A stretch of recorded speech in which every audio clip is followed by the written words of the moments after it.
All right. Another week of college football is in the books. This past week was week 3 or week 2, depending on what source you go off of. According to ESPN, it is week 3. This past week, we were moving into week 4, so that's what I will call it with. So SEC will be starting next week, or this coming week with week 4. We'll make sure to talk about that in a little bit here. But on tap for today, the more of the Big 12 hysteria. We'll get into the Oklahoma State debacle against Tulsa and the escape of a victory in that game that, there's a lot to talk about there. We will definitely make sure to note the ACC games. I'm sure a lot of y'all in the comments section will make known my prediction that I posted on Instagram about the Miami and Louisville game and how I was admittedly very, very wrong. And we will draw some conclusions from that game and what that means in the games for Miami going forward. We'll also make sure to note the power rankings and the horrendously and comically bad just level of those power rankings produced by ESPN. I mean, if anyone got to look at those today, that is honestly like one of the worst things ESPN may have ever put out in their entire history. None of those are accurate. They go off complete biases, and it is absolutely horrendous. And then, as I mentioned earlier, we will make sure to talk about the SEC coming up in 1 week. You are listening to One Take, the only podcast produced in one take. Ums, buts, and alls with no editing. Again, I am not very good at editing. I'm recording this on a voice memo. That will be transferred to iMovie, where I will save it to my photo library and upload it to YouTube all on my phone. So not very low, not very high budget here. Low budget will be nice to say the least in terms of that. But we're doing it, and let's get started here. So, in the Big 12, really you only had 2 games. We only had 2 games on tap for this week in the Big 12, and Houston and Baylor got initially postponed due to COVID concerns, which if you're looking at the trajectory of this college football season, one of these types of things was going to happen eventually. This was inevitable with all these teams and all these universities doing different things in terms of COVID protocols, how many tests they're running each week, how many students they're allowing on campus, what is the interaction just normally with students and athletes based on the geographies of campus and how many in-person classes there are. This was inevitably going to happen. Now, what we can hope for is this is the only game that is postponed or has to be canceled or something of that nature. But as we've already seen, not only with Houston Baylor, but with Carolina and Charlotte here this past weekend, was supposed to be played, but Charlotte could not play due to COVID-19 concerns. This is something we're going to have to deal with, and the playoff committee will have to factor in into the new the upcoming playoff rankings and schedules, and ultimately come down there. Now you're going to have, looks like, 4 conferences with the Big Ten. We'll talk about the Big Ten probably next week. I know for those of you who are wondering about that, for those of you who don't know, the Big Ten announced that they were going to be playing over the weekend. They also announced a new schedule over the weekend, and that is obviously huge news because it adds another Power 5 conference, another mix into the college football playoff, namely Ohio State, who will probably be there now as long as they go undefeated. But again, we will talk about that down the road. But let's get into this Tulsa-Oklahoma State game. For those of you who haven't really been following the trajectory of Oklahoma State over the offseason, Oklahoma State has come in with exceedingly high expectations, way too high of an expectations in my opinion. They returned Tylan Wallace, the number 1 wide receiver, perhaps the best wide receiver in the country. I mean, honestly, this guy's a stud. If you watched him on Saturday, you saw how good he really can be. Chuba Hubbard out of Canada, coming down. I believe he's in his junior season. He may be in his senior season. Had a great year last year. But outside of that, there's just not a lot of talent on Oklahoma State's roster outside of those 2 positions. I mean, Oklahoma State, and we'll mention this with the ACC team. Within these conferences, you have the top players in the conference. So we talk about the Big Ten, you have Ohio State. You talk about the SEC, Alabama, Auburn, Georgia, Florida, LSU, as you see that. ACC is obviously Clemson. Pac-12, you have a little bit of Washington, Oregon, and Utah. Those teams kind of vary for the top spot year in and year out. And obviously in the Big 12, you have Texas and Oklahoma. But after that, you really have a bunch of teams that are the exact same team with different helmets on. And Oklahoma State is one of those teams that is the exact same team as every other team in the Big 12 with different helmets on. They're going to score normally 50 to 60 points a game, and they're going to give up 45 to 50 points a game every single time. There's no defense, and they're going to score a bunch, and they're probably going to win a game that you don't expect them to win, and they're probably going to lose a game you don't expect them to lose.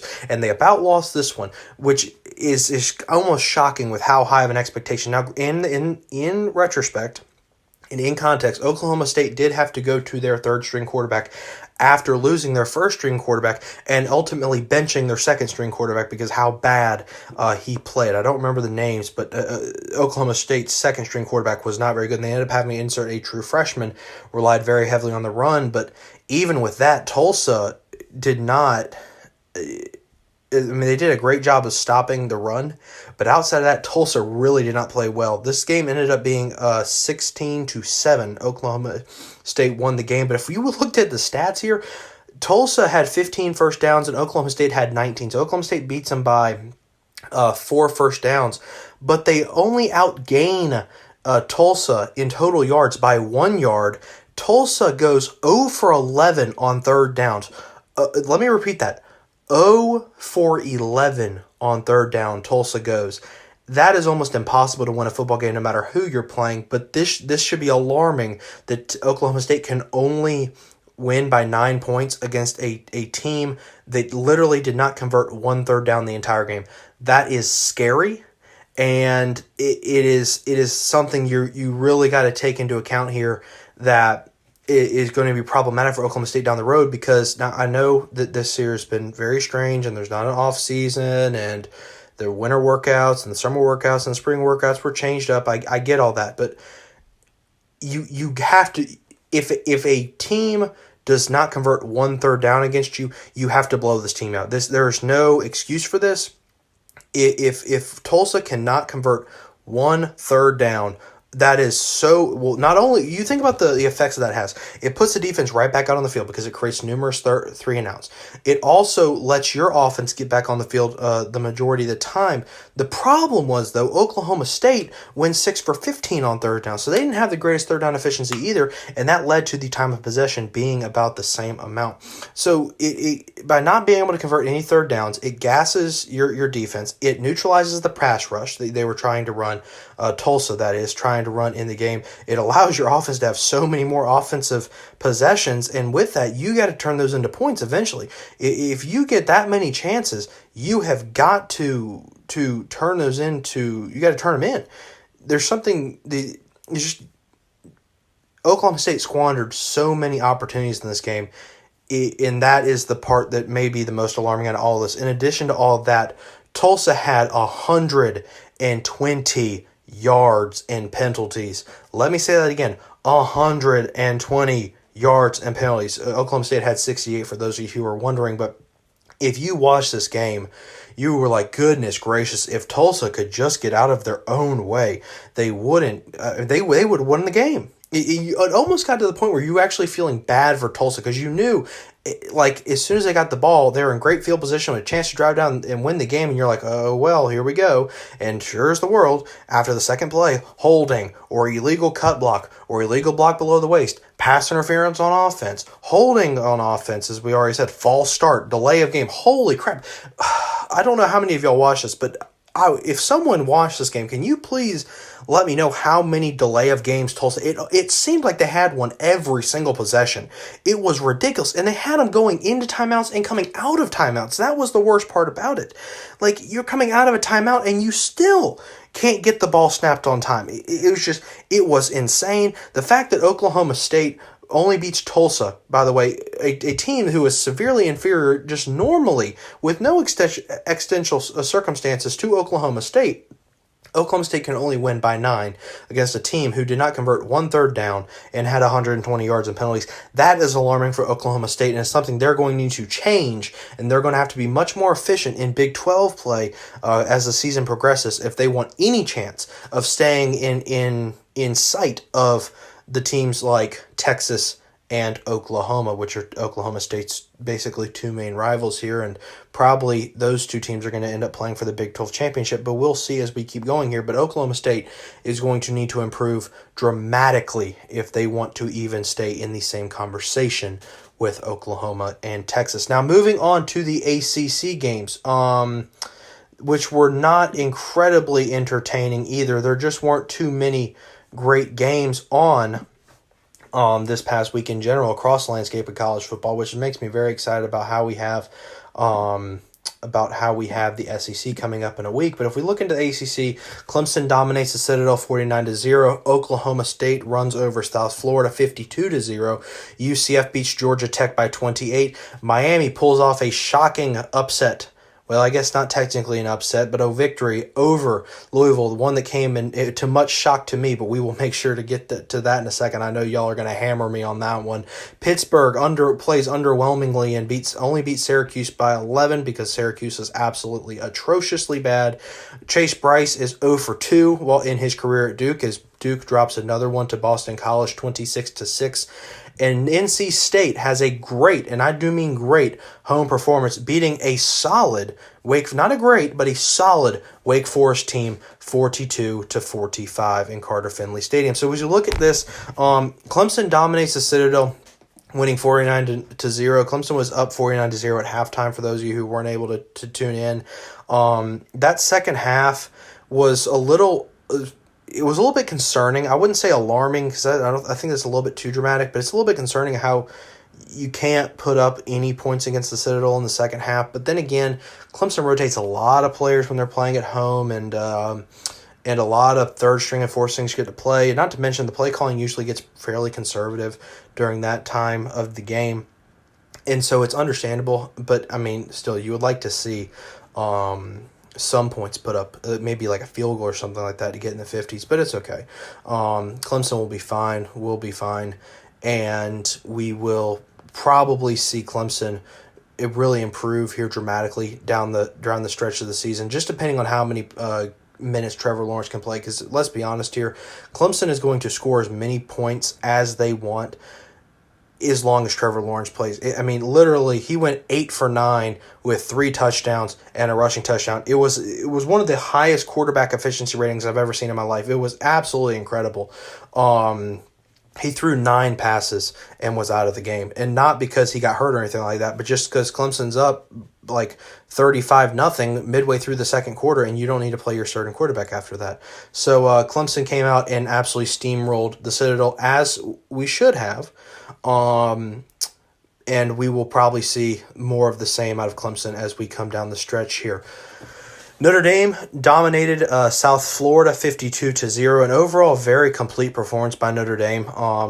After their last week against Duke, I was not terribly impressed with Notre Dame, but this week against South Florida, again, where they won by 52, shutting out South Florida in that as well, certainly seemed to reestablish a little bit of more confidence in terms, as far as I go, in Notre Dame. I feel a little bit more secure about Notre Dame in that.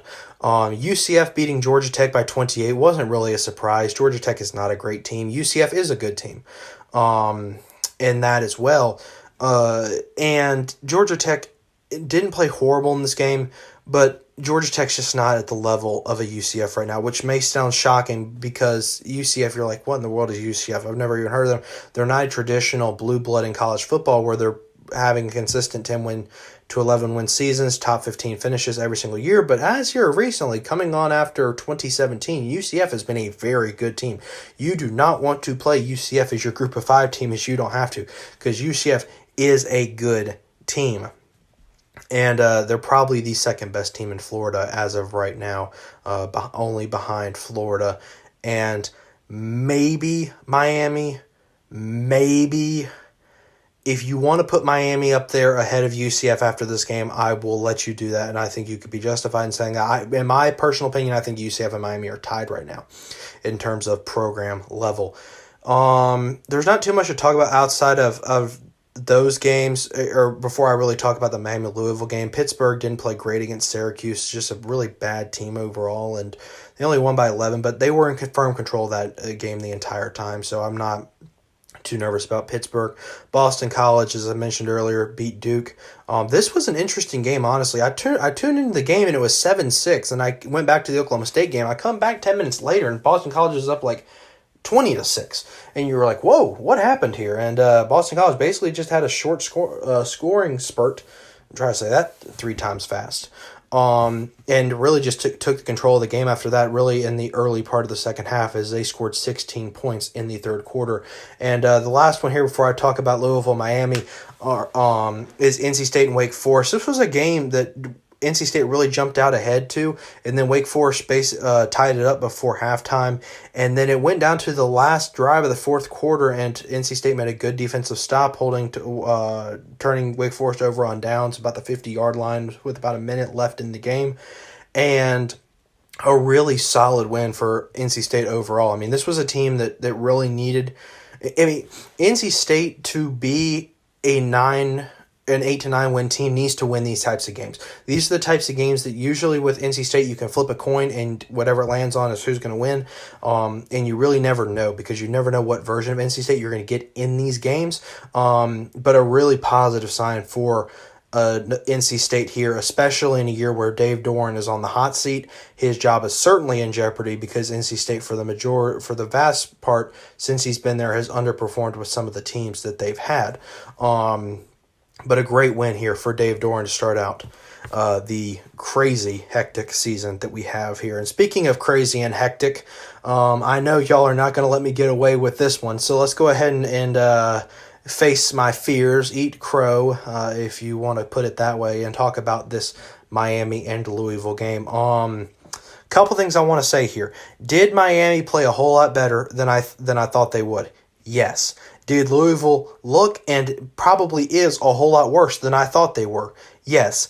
Does this mean that Miami is quote-unquote back and is going to compete with Clemson in a one-possession game late fourth quarter and may win that game, go on to win the ACC championship, and play in the college football playoff? Absolutely not. Pump the brakes, people. They won one game. Miami won one game over a mid-tier average ACC team. Louisville is not an upper echelon ACC team. They were a 7-5 team last year, I believe. They may have been 8-5 with a bowl win. And they came into this season with a decent amount of hype, but not a ton.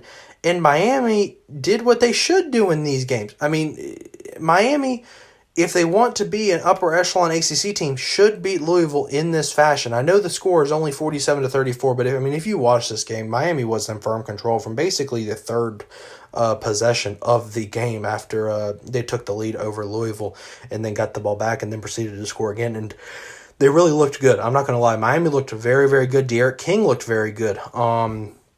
In that as well, he had about 325 yards passing, 3 touchdowns, and 0 picks with a QBR of 77.3. A really what in the world was that?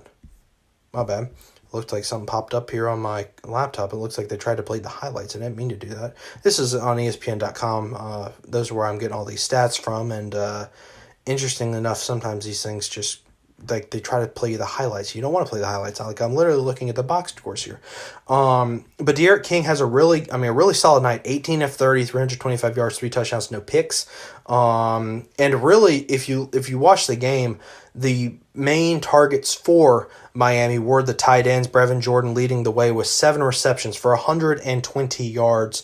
In that category with a long touchdown of 47 yards. That was the one where they threw it over the middle on basically what was like a vertical to the tight end. And again, another busted coverage for Louisville. So many busted coverages for Louisville. It almost was ridiculous. When the offense would get them back in the game, they would cut it down to one score or so. The defense would come back out there for Louisville and give up a 75 or 80-yard play, just first play in the series, and you're like, come on here, Louisville. Your offense is keeping you in the game. Get one stop, get the ball back to your offense. You know the Miami defense did not play well. I'm not going to say they didn't play well. They did play well. They didn't play phenomenal all night. They certainly did not play as great as they did against UAB, but then again, you were playing a higher level competition than you were against UAB, so I guess you're expecting to see some of these slip-ups. But Louisville's defense literally just could not get a stop when they needed to, and that was really disappointing for me to see, because I really did think Louisville was a better team than people expected. Mainly because I thought that they played a better game against Western Kentucky, and I thought Western Kentucky was a quality team, but come to find out this week, they lose to Liberty, who I refuse to do any commentary on for multiple reasons, but those are neither here nor there. So Western Kentucky obviously was not as good of a team that I thought they were, and Louisville is not as good of a team as I think they are. And I will change my predictions for Louisville accordingly, especially with that defense. I mean, Louisville's going to have a tough time with a lot of teams this year if they can't get that defense figured out. Now, that does not mean that they're going to lose every game they play in the ACC, because that's just not how it happens.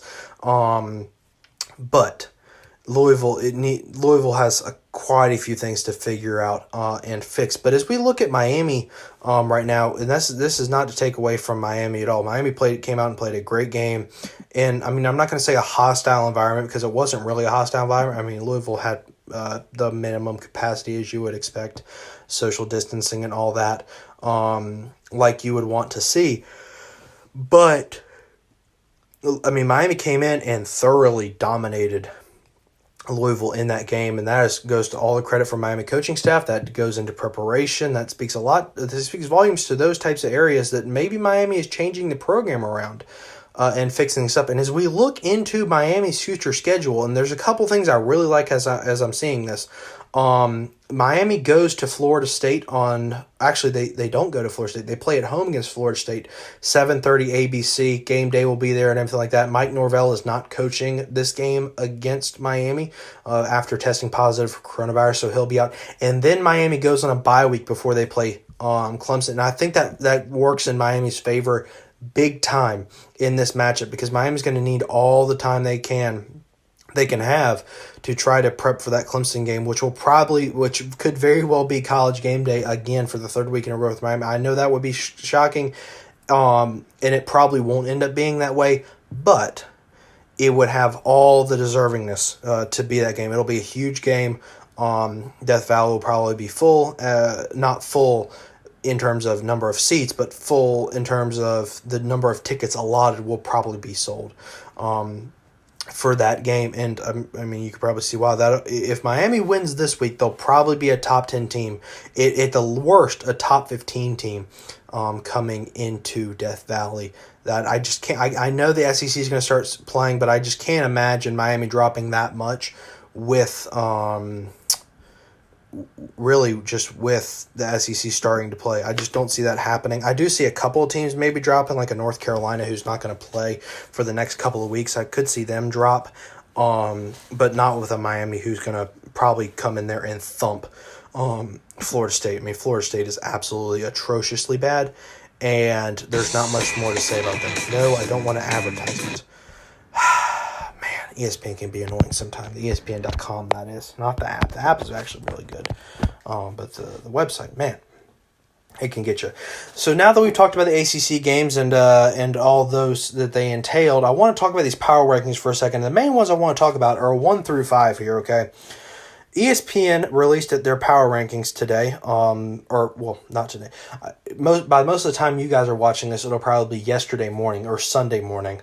And they had Alabama 1, Ohio State 2, Clemson 3, Oklahoma 4, Notre Dame 5, okay, and Georgia 6. So we'll talk about those for a second. But here, I have one main problem with these, and for those you didn't see, I put it on my Instagram story. I said this is absolutely hysterical and comical, and it's honestly sad.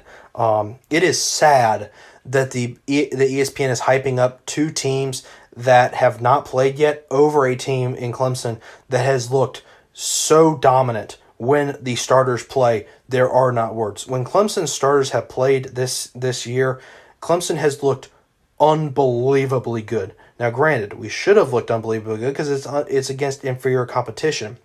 But nevertheless, Clemson has come out and dominated Wake Forest and the Citadel. It has not looked great when the second stringers play, but that doesn't matter. We're worried about the first stringers here in this matter. But I get football is a complete team game, but as we talked about earlier, there's a lot of things that go into these scores, and you can't always tell what's happening. But putting Alabama and Ohio State above Clemson, and they haven't played one single game yet, and we don't know what Alabama's quarterback situation is going to look like. We don't know what Ohio State's schedule is going to look like yet. We do know what let me rephrase that. We do know what Ohio State's schedule is going to look like, but we don't know how the teams are going to shape up in the Big Ten. Maybe they'll look a little bit better than their schedule says, or maybe they'll look even worse than what their schedule would appear to have here. So I have a huge problem with putting Alabama and Ohio State over Clemson in this game so far. I cannot believe that. Oklahoma is completely justified at 4, and Notre Dame is completely justified at 5. Those are good picks, but putting Alabama and Ohio State ahead of Clemson at the moment right now is completely ridiculous. These are obviously the top 3 teams in college football. I would not debate that one bit, but you cannot put Alabama and Ohio State, who have not played one game yet and we're not really sure how they're going to look. We don't know how Alabama's quarterback situation is going to come out. We do know how Ohio State's quarterback situation is going to come out, but we don't know how their schedule is going to shape up. We don't know how they're going to look on week 1, and what happens if Ohio State comes out and doesn't look great on in their first game. What's going to happen then? We don't know. The ranking could shift, but again, these are all power rankings. These are based on nothing but projections and last year's biases, inherent biases for that matter. And I think it's terrible that ESPN has Ohio State and Alabama ahead of Clemson for those reasons. Now, moving on to my last topic here, I might be able to get this podcast under the 35-minute mark like it was last week. I just want to say I'm really excited for the SEC to start. We got a great slate of games upcoming this weekend. For those of you who don't know, let me pull them up here real quick. Just a really solid slate of games coming up here in the SEC. As we look at them, they will... Come on now, load. Where is it? All right, SEC conference schedule. All right, yes. So Saturday, September 26th, you got Florida going on the road to Ole Miss. That could very well be an upset happening there. Number 23 Kentucky is going to play at number 8 Auburn. It'll be a very... potentially a great game there. Mississippi at LSU is your 3:30 game on CBS. That's obviously a great game. I just love having the 3:30 on CBS game, being able to watch that. Georgia plays at Arkansas. Alabama plays at Missouri. Vanderbilt plays at Texas A&M. And Tennessee plays at South Carolina. One of those two teams has got to lose. But between Florida and Ole Miss, Kentucky and Auburn, and I'll say Mississippi State at LSU, one of those 3 games is going to go in a direction that you're not expecting. Either Ole Miss is going to beat Florida, Kentucky is going to beat Auburn, or Mississippi State is going to beat LSU. I see those games as potential trap games for a lot of these teams. And I know it's the first weekend of the season, but these are teams that are middle of the road SEC teams going against your upper echelon of SEC teams. But because of how crazy this offseason has been, and LSU obviously losing every single person off that national championship team, and we haven't seen the progression of Bo Nix in the second half or in his second year yet, and Florida going on the road, and although they have Kyle Trask and a lot of hype going into the season, we've seen hype not live up to the expectations, i.e. Oklahoma State, and so we're not exactly sure what we're going to get out of any of those teams yet, and therefore I have a feeling that one of these games is not going to go the way that they are that one may be expecting, for that matter. But that is the main things for the SEC. Let me know if y'all want a preview of any of these specific games, or maybe you guys want me to run through and give y'all a pick or prediction on these games. I can do that as well. But mainly these podcasts are try to recap or encapsulate last week's games with a very brief projection into the upcoming week's games. If I were to try to do both, talk about last week's game and give an in-depth analysis of the upcoming games, it would just be almost impossible. This podcast would be almost an hour long, and as it is right now, we're already basically at 30 minutes. And I just keep rambling on and on and on. But that's what I do. This is my podcast. There's no edits. All ums, buts, and everything. This is one take. I'm terrible at editing. And we keep moving forward here. So, yes. Overall, just to recap here, Big 12 needs to be a lot of fixes made in the Big 12, especially by the lower echelon teams in that conference. The middle of the road teams, they have got to improve dramatically here if they want any chance to stay in the race with Texas and Oklahoma for a Big 12 championship, and most likely a big time loss in the first round of the playoffs. ACC games, Clemson yet again looks dominant. North Carolina, when we'll ever get to see them play again, I really hope it's soon. Carolina could not get another team scheduled for this upcoming week in the September 26th, which is disappointing. So the next time we'll get to see Carolina will definitely be in October. I'm not exactly sure of the schedule yet. But things will change and everything of that nature, and we'll see where Carolina can play. Notre Dame obviously looked very, very strong. And Miami, a new emergence in the ACC, a team that's going to be a force to reckon with for a lot of middle of the road to a little bit above average ACC teams in that conference. I don't think Miami is necessarily a challenge yet for Clemson, but we will certainly see. And Miami's obviously going to have a great chance to prove their worth in that as well. The power rankings were atrocious, as we discussed earlier, but these things will change, and it will get a little bit better as the season goes on. And the SEC starting up this Saturday. Get excited, people. Real football is coming, and I know the ACC isn't bad, and I don't think the ACC is bad, but the SEC is so much better than the ACC football from top to bottom. There are not words, especially at the top. I mean, now granted, Clemson has just as much talent and is just as good of a program to compete with any SEC school on any given day. And I still think Clemson would compete very, very well in the SEC. But if you're looking at top to bottom, the SEC is better than every conference for that matter in college football, and I'm very, very excited to see some of these teams play, especially with Alabama and Georgia. You know, I think Alabama's going to come out very hungry this year, and I think they could come out and they could absolutely blister Missouri. But we will see. Again, nothing has been proven yet, and there's a lot of stuff to be excited for. A lot of stuff is happening in college football right now across the nationwide landscape here, and so many bright days are ahead of us right now. Not saying the days right now are dark, but there's a lot of bright days ahead of us in that regard as well. We're going to have some great games coming up here with the SEC starting, and obviously the Big Ten starting in the late October. It's going to be a fun season, guys. Hang in there. I know it's tough. I know there's a lot of COVID stuff going on right now.